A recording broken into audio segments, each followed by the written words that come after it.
يريد الله بكم اليسر ولا يريد بكم العسر.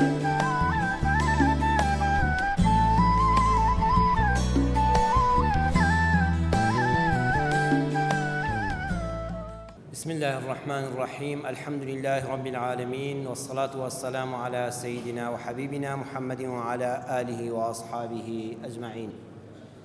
خۆشەویستان و بەڕێزان، لە زنجیرە باسی ئاسانتردا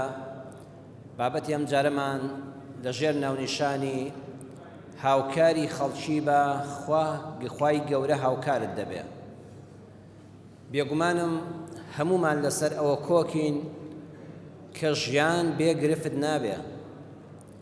هیچ کاتێک نییە هیچ ئینسانێک لە دەسەڵاتدارێکەوە تا هاوڵاتیەکی سادە، لە سەرمایەدارێکی خاوەن سەرمایەوە تا ئەو کەسەی کە تەنها ڕۆژانە دەژی یان محتاجە، لە کەسێکەوە کە هەرگیز دکتۆر و عەیادەی نەبینیوە و لەش ساغا تا کەسێک کە هەمیشە نەخۆشە، بە بێگومان هەمومان دەکەوینە حاڵەتێکەوە کە زۆر جار خەریکە مەئویز دەبی لە ژیان. ئالەو کاتانەدا کە ئینسان هەموو دەرگاکانی لێدا دەخرێ، تەنها شوێنێک کە هانە و هاوەری بۆ بەرێ بریتیە لە لای خوا و هاوار دەکا یا ئەڵڵا بەهانام وەرە. بۆ ئەوەی ئینسان پێش ئەوەی تووشی ئەو حاڵەتانە ببێ ڕەسیدێکی هەبێ، تەئمین حیاتێکی هەبێ، دڵنیاییەکی هەبێ، چی بکا باشە؟ یعنی وا بزانی ئەوە چەکێکی بانقیە و لە ژیشفانتایە و هەر وەختێ ویستت بەکاری دێنی، هەر وەختێ لە هەر شوێنێکا لێت قەوما ئەو پارەیەت حازرە. ئاسانە، ئاسانتر لە ئاسانە. ئەویش ئەوەیە وەرە بەدەم کەسانی لێ قەوماوە بچۆ لەو بوارەدا کە خوای گەورە پێی بەخشی و کەسی ژنێ نەتوانێت چاکەیەک بکە، ڕۆژگارێک لەبەر خاتری خوا بەدەم کەسێکەوە بچۆ کە ڕوود لێ دەنێ. ئیشەکە لە توانای تۆدا بێ، لێی بزانی دواتر خوا نەخواستە نەبێتە شەڕ، ئەم خێرە بە شەڕ نەگەڕێ، یان خوا نەخواستە خێر لە پێناوی خێرێکا تووشی شەڕێک نەبی، خراپتر لە کارەکە نەبێ، پسپۆڕی خۆت بێ. ئالەم کاتانەدا تۆ لەبەر خاتری خوای گەورە ئەو گرفتە بۆ بەرامبەرەکە حەلکەی ئەوە بیخە گیرفانتەوە، لە کاتی تەنگانەدا خوای گەورە بەهاناتەوە دێ. لەو وەختەیە کە هەر خۆشت هەستت پێ نەکردۆ خوای گەورە دەتپارێزێ. زانانی پێشین فەرمویانە: من صار بين الناس جابرا الخواتر أدركته العناية ولو كان في جوف المخاطر. زانانی ئەهلی تەسەووف فەرمویانە ئەو کەسەی کەوا لەبەر خوا هاوکاری کەسێک دەکا کە دێتە بەردەمی. جا بەڕێزان، هاوکاری شەر نییە هەر بە ماددە بێ. من ڕۆژانە ئەو بابەتانە دەبینم، دەچێت دایرەیەکەوە چێ هەیە ئیشی بە فەرمانگەی حکومی نەبێ، ئەچی سەیەکەی موظفێکە، مدیری دایرەیەکیش نیە، مۆسەفێکی بەسیتە کە دەچێت بەردەمی ئەوەندە ڕێک و پێکە بە قەدر و حرمەتەوە بە خێراتنت دەکا، کتابەکە لێ وەردەگرێت، سەیری دەکا، ئەگەر ئیشی خۆی بێ بە حرمەتەوە جێبەجێ دەکا، ئەگەر ئیشی خۆی نەبێ ڕێنماییت دەکا، ئەڵێ بچۆ فڵان ژوور جاری وا لەگەڵ تا دێ. ئەم کەسە لە لای خوا ناوی خۆی تۆمار کرد. ئەوە لەو حاڵەتانەدا دڵنیا بێ لە مەخاتیڕە، لەو وەختەیە کە دەکەوێتە تەنگانەوە ئەم چاکەیە فریای دەکەوێت، لای خوا شتێکی تۆمار کردووە. دکتۆرێکە لە بواری تەندروستیدا، پارێزەرێکە لە بواری مشکلەی یاساییدا جوان بەدەم خەڵکەوە دەڕوا، مامۆستایەکی ئاینیە ئاینێکی جوان نیشانی خەڵک دەدا، لە لای خوا ڕەسیدەکە تۆمار کراوە. لە وەختی مەخاتیڕە کە دەکەوێت تەنگانەوە بەهاناتەوە دێ، خوای گەورە دەیهێنێتەوە ڕێگات. پێغەمبەری خوا صلی الله عليه وسلم وەکو لە صحیحی ترمیزیدا بە ژمارە فەرمودەی 284 هاتووە، دەفەرمون: كان رسول الله صلى الله عليه وسلم يقول بين السجدتين. خۆشەویستی خوا لە نێوانی هەردوو سەجدەی نوێژە کە سوزدەی یەکەمی دەبێت هەڵدەستایەوە، ئینسان کە بەڕێزان لە هەموو نوێژێکی سنەت و فەرزە پێویستە کە سوزدەی یەکەمت بردو هەستایتەوە خێرا نەڕۆیتەوە بە سوزدەی دووەم. مەسافەیەک یعنی تاوەری پشتت ڕاست دەبێتەوە و چرکەیەک لە جوڵە دەکەوی، ئەمجا بڕۆوە، یەکسەی وایە ڕاست دەبێتەوە خێرا دەڕاتەوە، ئەوە باش نییە، ئەوە تەرکی هەیئەت و یعنی سنەتی نوێژە. پێغەمبەری خوا صلی الله علیه و سلم کە سوزدەی یەکەمی دەبێت هەڵدەستایەوە، ئەم زیکرەی دەخوێن، ئەم دەچۆ بۆ سوزدەی دووەم، دەیفەرموو چی؟ دەیفەرموو: اللهم اغفر لي، یا ربی خوای لێم خۆش بە، وارحمنی، خوای ڕەحمم پێ بکە. چونکە لە دنیادا کەسانێک هەیە کە تۆ گوناهێک دەکەی، هەڵەیەک دەکەی بەرامبەری لێت خۆش دەبێ، بەڵام دوای هەر ڕقی لە دڵەوە لێتە، ئەڵێ حەقم نییە بەسەرتەوە عەفو بە لەو هەڵەی کردوتە. بەڵام قەت ئامادە نیم یارمەتی بدەم. پێغەمبەری خوا سەڵڵەڵاهو عەلەیهی وسەلەم فەرمووی خواوانیە خوای گەورە کاتێک کە لێت خۆش دەبێ ڕەحمیشت پێ دەکا، ئەوە لە گەورەی خوایە. فەرمووی اللهم اغفر لي یا ڕەبی خوای لە گوناهەکانم خۆش بە، خوای لە هەڵەکانم خۆش بە، یان یا ڕەبی خوایە لەوەم خۆش بە کە نەمتوانیوە وەکو پێویست سوپاست بکەم. تەنانەت بەڕێزان وەڵڵاهی پێغەمبەرانیش نەیانتوانیوە حەقی سوپاسی پەروەردگار بدەن. چ جا ئێمە گوناهبار وەی ئەگەر ئینسان هیچ گوناهێکی لەم سەر زەویە نەکرد بێ، ماڵی کەسن نەخوارد بێ، حەقی کەسن نەخوارد بێ، ئازاری کەسن نەدا بێ، بەردەوام پێویستە بڵێ خوایە لێم خۆش بی، لێم خۆش بی لەوەی نەمتوانی وەکو پێویست سوپاسی تۆ بکەم، حەقی سوپاسی تۆم نەداوە. سەرۆرمان دەیفەرموو اللهم اغفر لي یا ڕەبی خوایە لێم خۆش بە، وەرحەمنی خوایە ڕەحمیشم پێ بکە، وەجبڕنی خوایە بێی بەهانا و هاوارمەوە، خوایە من لە هەموو تەنگانەیەکە پێویستیم بە تۆیە، خوایە پشتم تێ نەکەی و بێی بەهانامەوە، وەهدینی خوایە هیدایەتم دەی بۆ سەر ڕێگای ڕاستترین کە ئیسلامە، وەرزوقنی خوایە محتاجی دەستی خەڵکم نەکەی، خوایە خۆت ڕزقم بدەی. ئەم دوعای ئینسان هەمیشە لە بینی سەجدەکانە بیخوێنە، چونکە کە دەچێەوە سوزدە لە هەموو کاتێک زیاتر لە خوا نزیکی، خوای گەورە لێت وەردەگرێ. ژیان پڕیەتی لەو بەسەرهاتە واقعیانەی کە نیشانمان دەدا هەر کەسێک بەدەم خەڵکەوە بێت لە کاروبارەکەی خۆیدا و بەلێزانی بۆی جێبەجێ بکە، خوش دێ بەهانا و هاواری ئەوەوە. دکتۆرێک هەیە، دکتۆر حەسان شەمسی پاشا، چەندین کتێب و تالیفاتی هەیە، هەم طەبیبە واتە دکتۆری خەستەخانەیە، هەم بانکخوازیشی ئیسلامە. لە یەکێک لە کتێبەکانی بە ناوی عندما یەشرق الصباح لە لاپەڕی 58 ئەم بابەتەمان بۆ باز دەکات. دەفەمە برای خۆشەویستم و دکتۆری هاوڕێم دکتۆر حەسان موافی، دکتۆر حەسان موافی کە برادەرمە و ئەویش طەبیبە و پزیشکی خەستەخانەیە لە شاری قاهرەی میسر دکتۆرە. باسی کرد بۆم، وتی یەکێک لە زانا شەرعیە گەورەکانی وڵات هات و عەمەلیاتێکم بۆ کرد. دوای ئەوەی سوپاس بۆ خوا نەشتەرگەریەکەی سەرکەوتوو بوو، خوا حەفیزی لە خەستەخانە کرد، وتم قوربان ئامۆژگاریەکم بکە، ما هو العمل الذي ينبغي أن أداوم عليه ويقربني من الله. قوربان شتێکم پێ بڵێ بەردەوام بم لەسەری و لە خوام نزیک بکاتەوە، دائیمە لە خوا نزیک بم بەهۆی ئەو کردەوەیەوە و هەمیشەش لەسەری بەردەوام بم. شتێکم پێ بڵێ، فەرمووی قال الشيخ جبر خاطرين، هەر کەسێ هانای بۆ هێنای زانیت کارەکە بە تۆ دەکرێ و سەرنجامی خێر دەبێ و شەڕتر نابێ و بە تۆ ئاکار ئاسانی دەکرێت بەدەمیەوە بچۆ، هەر کەس هانای بۆ هێنای پشتی تێمەکە. فەرمووی ئەو کەلیمەیەت پێ دەڵم، ئەوە لە خوا نزیک دەبێ هەمیشە. فەرمووی وەڵی چەند ڕۆژێک بەسەر ئەو قسەی شێخەکەدا مامۆستا ئاینەکەدا تێپەڕی کردبوو، لە خەستەخانە هاتمە دەرەوە، سواری سیارەکەم بووم، لە شەقامێکی قەرەباڵغی قاهیرەدا بووم، خەریب بوو دەچوومە ناو قەرەباڵغێکی ترافیکی زۆر قەرەباڵغەوە، ئیشێکم لە شوێنەکە بوو، تەلەفۆنێکم بۆ هات، تەلەفۆنێکم بۆ هاتەوەتم فەرموو، وتی جەنابی دکتۆر من کوڕی یەکێک لە نەخۆشەکانی تۆم، باوکم ئێستا وەزعی زۆر خراپ بوو، بردومانە بۆ چاودێری و ڕیعایە مڕەکەزە لەژێر چاودێری خەست و وردایە، تکال لێ دەکەم لەبەر خاتری خوا بگەڕێەوە سەردانێکی باوکم بکە، باوکم وەزعی زۆر خراپە. ئەڵێ لەو کاتەدا من لە شۆفێریم دەکرد، لەو کاتەدا بەرەو شوێنی مەبەستی خۆم دەڕۆیشتم و بەرەو قەرەباڵغی دەڕۆیشتم، قسەی ئەو شێخەم بەبیر کەوتەوە کە پێی وتم هەر کەسێ هانای بۆ هێنای پشتی تێمەکە، خوای گەورە لە خۆی نزیک دەکاتەوە. ئەو قسەیەم بەبیر هاتەوە، لە یوتێرنێکا سیارەکەم سوڕاندەوە بە پەلە بەرەو خەستەخانە گەڕامەوە، چوومە سەر باوکی نەخۆشەکە، چاودێریم کرد و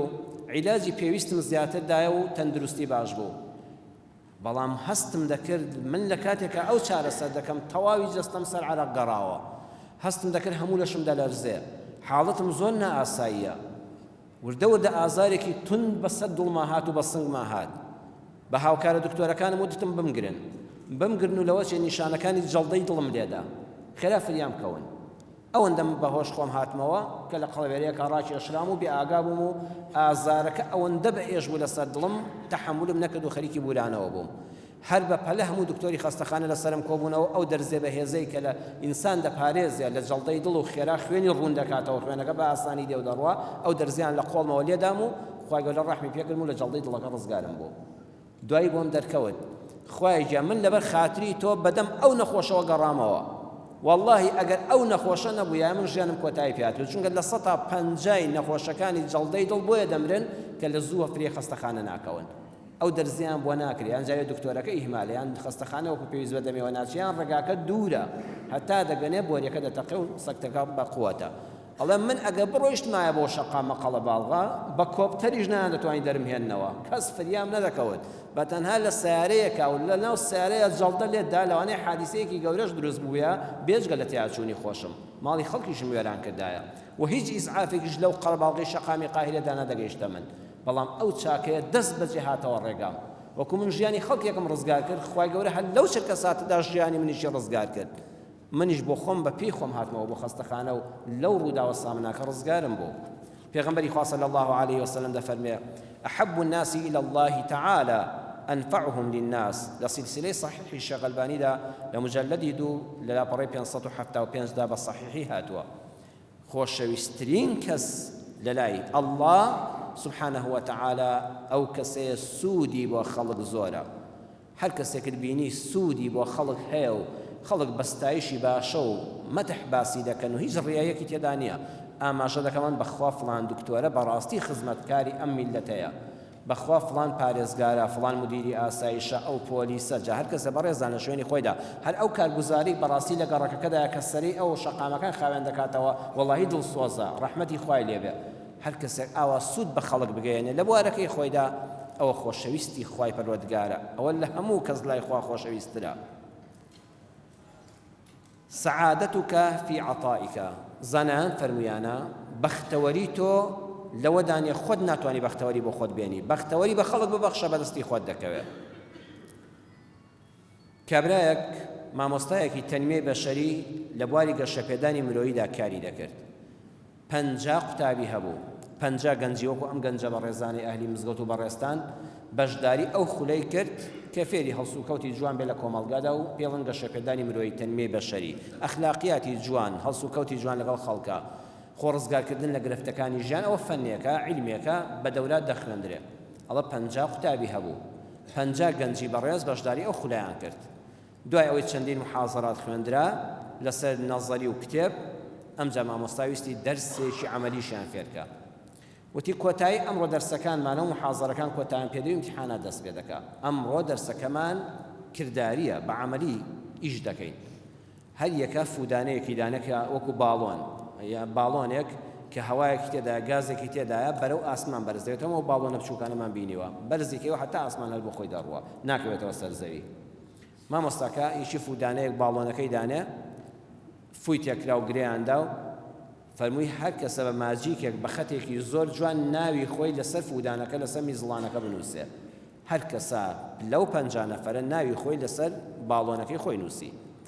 لە ژوورێکی 4 بە 50 ژوورێکی گەورە ناپچووک وتی هەر کەسە باڵۆنەکەی لەو دوو دەرگاکەوە بەڕەڵاکە ژوورەکەش سەقفەکەی زۆر بەرز نەبوو باڵای ئینسان دەستی دەگەیشتێ باڵۆن هەموو ڕۆیشت و تێکەڵاو بوون و هەموو بە سەقفەکەەوە نووسان وتی هەر 50تان بڕۆنە ژوورەوە لە ماوەی 5 خولەکە هەر کەسێک باڵۆنەکەی خۆی ناوی خۆی بدۆزێتەوە خەڵاتێکی گەورەی دەکەم هەر کەسە پەلاماریەدا ناوی خۆی بدۆزێتەوە ئەو پەلاماری ئەوە ناوەکەی منێ بەڕڵای دەکەن ناوی منێ ئەو بەڕڵای دەکەن 5 خولەک تەواو یەک بەشەر ناوی خۆی نەدۆزیەوە مامۆستاوتی ئەم جارە لە ماوەی 1 دەقەدا هەر کەسێک دەست بۆ باڵۆنێک بەرە سەیری کە هێناتە خوارەوە گرنگ نییە ناوی خۆت بێ سەیری کە ناوی چێ خێرابی دە بۆ هاوڕێت ئەوە 50 کەسەکە مانگێک زیاترە بە یەکەوە هەموو ناوی یەکتر دەزان و یەکتر دەناسن والله هەر کەسە باڵۆنێکی دەنایە خوارەوە ئەوە ناوی مامۆستا فڵان کەسە ئەوە کاک فڵان کەسە ئەوە مامۆستا فڵان کەسە هەر خێرەی کاکە ئەوە باڵۆنەکەی تۆ ئەوی خێرا باڵۆنی خۆی دابێت خولەکێک 6 شرکەتەوە نەبوو هەر کەسە باڵۆنی خۆی بەدەستەوە بوو ناوەکەی خۆی پێیە مامۆستاکەوتی ئەو دەرسە تێگەیشتن چی بووتیان چی بوو فەرمووی ئەوە بەختەوەریە هەموو کاتەکان تەرخانکەی بەس خەمی خۆتت بێ لەناو ئەو خەڵکەیە بەس خۆت ببینی دڵنیا بە نایدۆزیتەوە بەڵام ئەگەر خەڵکت بەختەوەرکرد یەشەش بەختەوەریە دابێتەوە ئاڵوگۆڕ لە نزیکترین کاتا ڕوودەدا تۆ ئەوت بەختەوەر کردو ئەو ئەوی بەختەوەر کردو ئەو ناوەکەی تۆ داوە تۆ یەک بە یەک هەمووی تێکەڵ کێشین کەمترین کات زۆرترین خۆشبەختی ئەو بەڕاستی وانەیەکی گەورە بوو سوپاس بۆخوا ئێمەی میلەتی کوردیش مسلمانانی بەڕێز هەمیشە زاناکانمان پیاوانی بەڕێزی وەکو جەنابتان لە خەمی یەکتردا بووین بەدەمەوە چوون ئەم میلەتەی هێشتۆتەوە ئەو هەموو نەهامەتیانی بەسەر گەلی کووردا هاتووە سوپاس بۆخوا هەر ئەوە بووە کە خەڵکەکەی ئێمە دڵسۆز یەکتر بووە خەڵکە باشەکەمان زۆر زیاتر بووە لە چاو کەمە خەڵکە خراپەکەماندا بەسەرهاتێکتان بۆ دەژەڕمەوە کە مامۆستای خوا لێ خۆش بوو مامۆستا شێخ سدیقی سەرگەتی کە زانایەکی گەورەی ئەم کوردستانە بوو لە مانگی 6 2011 دا وەفاتی کرد بۆی تۆمار کردوین. مامۆستا شێخ سدیقی سەرگەتی ڕەحمەتی خوای لێبێ دەفەرمێ لە کاتی فەقیهاتی و گەنجێتیمدا ڕێم کەوتە گوندێک لە منتیقەی مەریوانی ڕۆژهەڵاتی کوردستان. کابرایەکی پیرەمێردی زۆر بە ساڵا چوو کە چاوی بە من کەوت و لە عێراقەوە لە کوردستانی باشوورەوە چووم و بەتایبەت خەڵکی سلێمانیم زۆر دڵی پێم کرایەوە، زۆر ڕێزی لێگرتم وتی لەبەر ئەوەندە تۆم خۆش دەوێ ڕێزی لێ دەگرم تۆ خەڵکی شارەکەی کاک ئەحمەدی شێخی سلێمانی کاک ئەحمەد هەموو میللەتی کورد پێوەی سەر بەرزە وتی بەسەراتێکی خۆمت بۆ دەژێڕمەوە کە خۆم منداڵکار و تازە پێگەیشتوم و بە خزمەت کاک ئەحمەدی شێخ گەیشتوم. ئەویش بەسەراتەکە بەم شێوەیە لەو دێی کوردستانی ڕۆژهەڵاتە لە منتیقەی مەریوان کابرایەک کچێکی زۆر خۆشەویستی دەبێت، تەنها ئەو کچەی دەبێت، کچەکە بە ناز و نووزێکی زۆر پەروەردە دەکات. لە گوندێکی ترە دۆستێکی دەبێت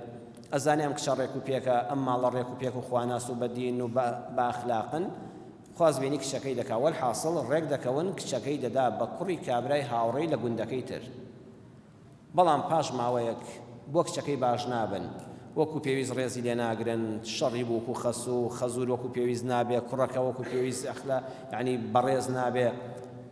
کچە ناچار دەبێ ماڵەکە بەجێ دێڵێتەوە ماڵی باوکیشی بەم ڕووداوە زۆر دڵتەنگ دەبێت ئەڵێ من چۆن کچم بەخێو کرد بە چ نازێک پەروەردەم کرد چەند بە حورمەتەوە پێشکەشم کرد ئێستا چۆن کچیان بۆ ناردمەوە بۆ ئەوەی نەوەکو خەڵک تەکلیفی لێ بکە نەوەک پیاوانی بە حورمەتی ڕیشتبی وەکو جەنابتان کە لە مەدیسان نەوەک مامۆستایەکی ئاینی بەڕێز شێخێک کەسێک بچێت تەکلیفی لێ بکە بۆ ئەوەی هەموو ڕێگاکان بەستێتەوە مەجالی کەس نەهێڵێتەوە لە مزگەوتاڵە خەڵکینا ڕیش سپیان بەڕێزان بە شاهید بن واللهی سوێندم خواردووە ئەو کچەم بە هیچ شێوەیەک نادەمەوە بە کوڕی فڵان کەس بیباتەوە بۆ ماڵی خۆی مەگەر کاک ئەحمەدی شێخ لە سلێمانیەوە بێ و تەکلیفی بۆ بکە.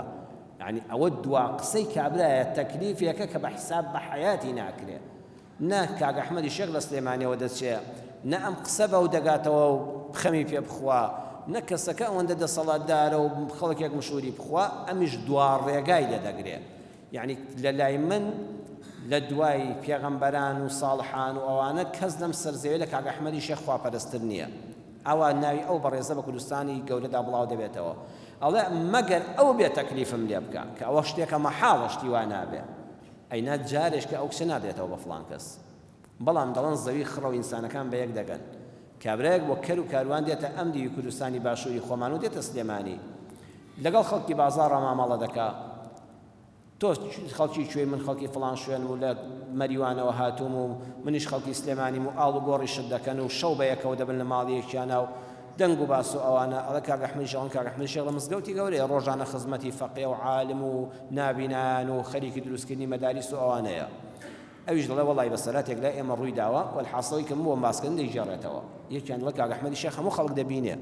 وڵا بەیانی دەچن بۆ لای وەڵی قوربان بەسەراتێک لەو دێی مەریوان ڕووی داوە کابرا سوێندی خواردووە مەگەر جەنابەت بچی تەکلیفی لێ بکەی کە ئەوە لە لای ئەو مستەحیلاتە ئەینا کچەکەی نادێتەوە بە ماڵی فڵان کەس کاک ئەحمەدی شێخ دەفەرمێ کە شەو چووە ماڵەوە حتا بەیانی خەمی بوو وتی وەرە خوای جان ناوی من هاتە ناو شوێنێکەوە و گرەیەک لەسەر ناوی من حەل نابێ حەدێک لا حەول ولا قووەتە ئیلا بالله خێزان و مناڵ و کە سوکاری پێڵن جەنابی شێخ بۆ خەم ناکی ئەڵە وەڵا ئیشەکەیە بەیانی کەشکۆڵ و نان و پێخوارد دەپێچێتەوە وەڵا سەفەرێکم هەیە شێ لە خزمەتە بە هیچ کەس پێویستیم بە هیچ کەس نییە دێ بە سەفەری دەڕوا حتا دەچێتە کوردستانی ئەودی و دەچێتە ڕۆژهەڵات ئەچێتە ئەو گوندە کە کابرا پێیوتووە ناو نیشان ماڵی فڵان کەس ناوی فڵان کەسە لە مزگەوت دەپرسێ و کەس ئەم ناناسێ یەکەم جارە بچێتە ئەودی و ئەوانەش قەت کاک ئەحمەدی شێخیان نەبینیوە ئەویش زانایەکی گەنجە و تازە پێدەگا ئەچێتە ماڵی کابرا و ئەڵێ میوان ڕادەگرن ئەڵێ قوربان میوان لەسەر سەرمان کوردەواری هەمووی دەرگای کراوە بووە ئەچێتە ژوورەوە و ئەویش بەبێ ئەوی بیناسێ بەڵام وەکو موسڵمانێک و عرف و عادەتی کوردی موسڵمان زۆر ڕێزی لێ دەگرێ زۆر خزمەتی دەکا مامۆستا شێخ سدیقی سەرگەتی کە باسەکە دەنووسێتەوە دەفەرمێ ئەو زەمەنە عادەت وا بووە ئافرەتان و ئەوانەی کە شویان کردووە و خاوەن مێرد بوون لەچکیان تایبەت بۆ چوارشەوی تایبەت و لەچکی تایبەتیان بەستووە ئەوانەی کچ بوون و شویان نەکردووە لەچکیان ئەوەندە تند و تۆڵ بۆ شێوەیە نەبووە دوو ئافرەت دێن بە خێراتنی کاک ئەحمەدی شێخ دەکەن کاک ئەحمەدی شێخ بە کابرا دەڵێ جەنابەت دیارە دوو خێزانت هەیە یەکیانت پیر بۆ یەکیانت زۆر گەنجە ئەڵێ قوربان نا ئەوە دوو خێزانم نییە ئەوە یەکیان هاوسەرمە ئەوەی بە تەمەنەکە هاوتەمەنی خۆم گەنجەکەش کچمە ئەویش دەڵێ دیارە شووی کردووە لەچکی ئاوا بۆ شێوەیە بەستۆڵە بەڵە قوربان ئەڵێ ئێگە شووی کردووە بۆ لە ماڵی تۆیە ئەی بۆ لە ماڵی مێردەکەی خۆی نییە هەنگاو بە هەنگاو بۆی دەچێت قسە لە کابرا وەرگرێ ئەویش دەڵێ قوربان بە سەراتەکەی درێژە لێ گەڕێ جەنابەت نان و چای خۆت خۆی ئیسلاحەتی خۆت بکە و یاخوا بەخێر بێ ئەوە بابەتێکی قوڵە ئەی کوڕێک وەڵی کەسم نییە و کچەم هەیە ئەی بۆ ناچێتەوە ماڵی بێت دەڵێ قوربان تۆ لێی گەڕێ برام تۆ خۆت بۆ بابەتەوە ماندوو مەکە والله وازی لێنێ وڵی تۆراوە ئەڵێ ئەی بۆی نایدێەوە ئەڵە کورە دانەوەی چی بەخوا سوێندێکم خواردووە هێز نییە بتوانێت ئەو کچە بەرێتەوە توتە چی ئەڵە کورە دەی گەڕێ ئەڵێ ئەخ دیکە کەفارەتی سوێند هەیە شت هەیە ئەڵێ نەبابە لەوانە نییە ئەڵە بڕۆکە پێم دەڵێ من میوانم قەدرم بگرە ئەڵە وەڵی وتومە مەگە کاک ئەحمەدی شێخ لە سلێمانیەوە بێت تەکلیف بۆ پیاوە بکە ئەینا هیچ کەسێک نییە ئەم کچە بەرێتەوە بۆ ماڵی فڵان کەس و بە ماڵی خۆی شاد بێتەوە چونکە زۆریان ستەم لەمە کردو زۆریان ئازارداوە ئەڵێ دەی وەڵاهی کارێکی باشت کردووە بەڵام ئەگە کاک ئەحمەد بێ ئەو تەکلیفە بکە کچەکەی دەیتەوە ئەڵە شتی وایە مەحاڵە ئەگە خوا شتی وا بێ دەیدەمەوە بەڵام ئەوە ناکرێت بۆیە منیش وام وتووە کە دەزانم ناکرێت دەڵێ دەوڵا من کاک ئەحمەدم ئەڵە کام کاک ئەحمەد زۆر کاک ئەحمەدی بە مێشکادێ ئەڵێ ئەو کاک ئەحمەدەی تۆ سوێندە لەسەر خواردەوە من کاک ئەحمەدی شێخم لە سلێمانی هاتم و کوڕی شێخ معروفی نۆدەیم ئەڵە کوڕە چۆن شتی وا دەبێت ئەڵە بەرە وەڵڵا ئەمجار دەستی ماز دەکات سەری ماز دەکات قوربان خەجاڵەتم ئەی چۆن گەیشتێ ئێرە ئەی چۆن ڕێتکەوتە ماڵی من